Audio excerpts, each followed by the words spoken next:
hanyuma se Rwiziriga ni nk'uwo muntu wumva wifuza gucalenginga wigize nanjye gukoresha izina ry'umwe mu bantu ariko ntago ari byo nanjye kuvuga ngo wigize kagarara oya kagarara ni ijambo rya Kinyarwanda ariko kandi none ni izina ry'umuntu tuboneho n'umwanya wo kumusuza Kagara ejo bundi yitwaye neza rwose challenging wo bita Aisho Speed amanota arayafite buri rero hari abantu bareba abantu bakabasuzugura buri akagarara nanjye namutekerezaga umuntu ashobora guchallenginga n'uriya mutipe kandi yaranabikoze kuri wa Kagarara niyaza kwicara arambuye amaguru agahita haguruka kaka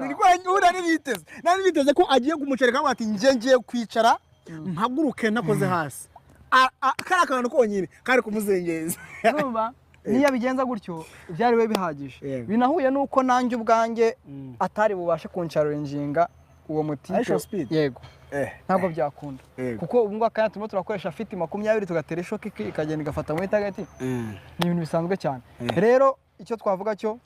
abantu bigize ba Kagarara bansure